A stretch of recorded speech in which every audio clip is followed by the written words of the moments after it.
नमस्कार मित्रांनो, लग्नाची बेडी येणाऱ्या काही ट्विस्टमध्ये असे होणार की राघवला मिशनवर गोळी लागली हे ऐकल्यानंतर सिंधू लगेच कासावी सून राघवकडे तिने धाव घेतलेली असते आणि तेथे गेल्यानंतर सिंधूने राघवला चक्क प्रेमाची मिठी मारलेली असते। तेव्हा राघवला सिंधूचे प्रेम समजलेले असते की सिंधूचे आपल्यावर किती प्रेम आहे, कारण सिंधू ही अनवाणी पायाने आपल्या पायामध्ये इतकं जखम झालेली असताना सुद्धा ती राघवसाठी धावून आलेली असते। सत्यासुद्धा सिंधूच्या सोबतच आलेला असतो। तेव्हा राघवला इतका आनंद झालेला असतो, कारण सिंधू इतक्या संकटातून आपल्या प्रेमासाठी धावून आल्याचे सत्य त्याला समजते। तेव्हा राघव म्हणतो की सिंधू, बरे झाले तू आणि सत्या येथे वेळेवर येऊन पोहोचले, कारण तो आतंकवादी आहे, त्याला गोळी लागलेली आहे आणि तो आपल्यासाठी जिवंत असणे खूप महत्त्वाचे आहे।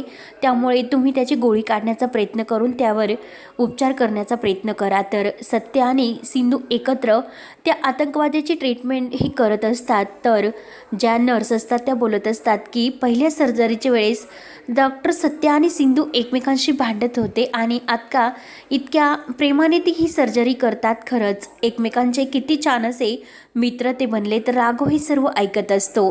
राघवला खूप असा धक्का बसलेला असतो, कारण त्याला असे वाटते की आता डॉक्टर सत्य हा सिंधूच्या आयुष्यात येतो की काय, म्हणून राघव आतमध्ये डोकावून पाहतो। तर सिंधूच्या पायाला जी जखम लागलेली असते तिला खूप त्रास होत असतो। तेव्हा डॉक्टर सत्य सिंधूच्या हाताला धरतो आणि सिंधूच्या पायाला योग्य अशी मलमपट्टी तो करून देत असतो।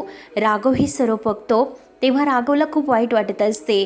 तेव्हा सिंधू म्हणत असते की जेव्हा आपल्या जवळच्या माणसाला काही इजा होते, म्हणजे तो दुःखात जर असेल तर आपल्याला काहीच असे आपल्या जीवाची पर्वा राहत नाही, धावतच आपण त्यासाठी येत असतो। तेव्हा डॉक्टर सत्याला सुद्धा त्याची जी आवडती प्रेयसी असते तिने सुद्धा असेच औषध घेऊन स्वतःला म्हणजे मारले होते आणि आत्महत्या केली होती। तेव्हा ते क्षण त्याला आठवतात। राघव हे सर्व बघून त्याला खूप वाईट वाटते, कारण सिंधूची काळजी दुसरेच कोणी का घेत असेल आणि सिंधूच्या पायाला ज्या जखमेला राघवने रुमाल बांधलेला असतो तर डॉक्टर सत्य तो बाजूला फेकून देतो। राघवला खूप वाईट वाटते। डॉक्टर सत्याला त्याच्या प्रेयसीची आठवण होऊन तो लगेच तिथून निघून जातो। तेव्हा सिंधू त्याच्याजवळ येते तर राघव हे सर्व बघतो आणि सिंधूच्या मागे तो जायला निघतो, परंतु राघवला त्यांच्या सरांनी बोलावले असल्यामुळे त्याला तिकडे घाईने जावे लागते।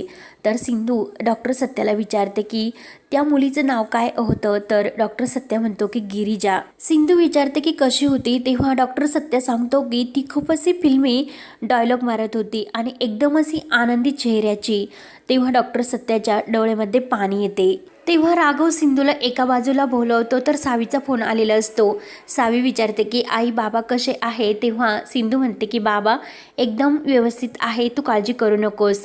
तेव्हा घरातील सर्वांना खूप आनंद होतो आणि त्याच वेळेस मधूही राघवला फोन करण्याचा प्रयत्न करत असतो। राघवला खूप राग आलेला असतो आणि मधूचा फोन तो कट करण्याऐवजी तो सुरूच तसाच आपल्या खिशामध्ये ठेवतो आणि मधू ही सर्व राघव सिंधूचे बोलणे ऐकत असते।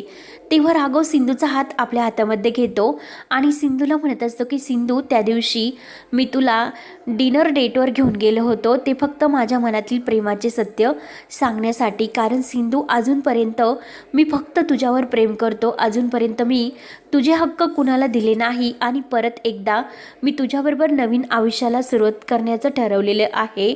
त्या दिवशी आपली जी काही ही म्हणजे बोलायची वेळ होती, परंतु मला अचानक इकडे मिशनवर यावे लागले म्हणून माझं बोलता बोलताच राहिले।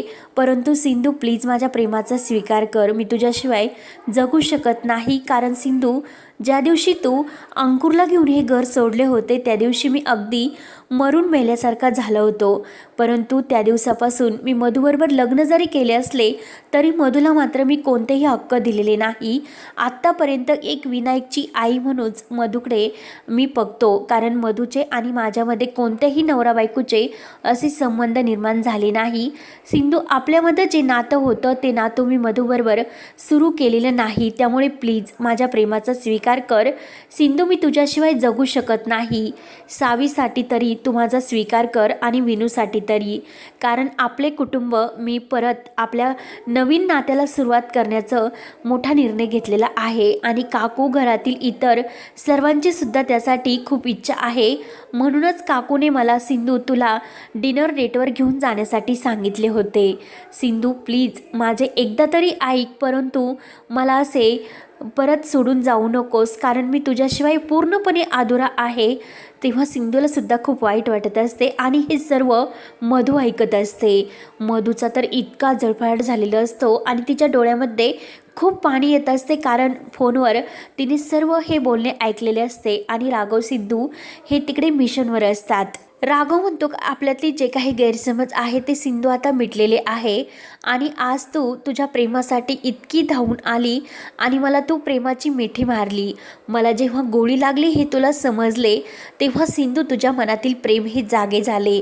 तेव्हा मला समजले की सिंधू तू अजूनसुद्धा माझ्यावर प्रेम करते. राघव विचारतो की सिंधू सांग की तुझ्या मनामध्ये अजून माझे विचार आहेत का, मी तुझ्यासाठी महत्त्वाचा आहे का, आणि तू इतक्या प्रेमाने धावून आली म्हणजे नक्की तुझ्या मनामध्ये काहीतरी प्रेम असेल म्हणूनच तू धावून आली ना. तेव्हा सिंधू हो बोलते आणि राघव मी सुद्धा तुम्हाला अजून तितकंच महत्त्व देते जितकं तेव्हा आपल्या प्रेमाला देत होतो.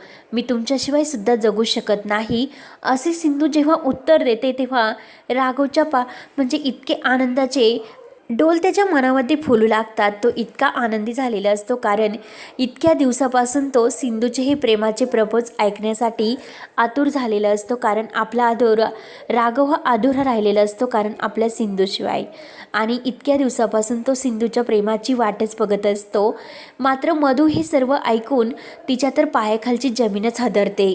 आणि त्याच वेळेस जे आतंकवादी असतात तर त्यांचा लीडर जिवंत आहे हे त्यांना समजलेले असते, म्हणून त्याला वाचवण्यासाठी ते लगेच हल्ला करतात. तर राघव सिंधू हे धावतच असतात. राघव सिंधूला घेऊन एका गाडीच्या मागे लपतो आणि सिंधूला म्हणत असतो की सिंधू मी तुला माझ्या मनातील आजही गोष्ट सांगितली, तसा मी काही जरी माझ्या जीवाला धोका जरी झाला परंतु त्या अगोदर मी तुला हे सत्य सांगतो, कारण मी कित्येक दिवसाचं एक स्वप्न बघतो. त्या स्वप्नामध्ये माझी मुलं आणि माझी मुलं ही आई म्हणून तुला म्हणजे आवाज देतात आणि सिंधू आपण सर्वजण एकत्र एकमेका म्हणजे मागे धावतो आणि ते एक सुंदर ठिकाण असते. त्या रोमॅन्टिक ठिकाणी आपलं एकत्र कुटुंब गेलेलं असतं आणि तेव्हा राघव हा सिंधूला आय लव्ह यू बोलतो. सिंधूसुद्धा राघवला आय लव्ह यू बोलते. राघव या जगामध्ये मी फक्त माझ्या 2 मुलावर आणि सर्वात जास्त प्रेम करतो ते फक्त तुझ्यावर, बाकी कुणावर नाही.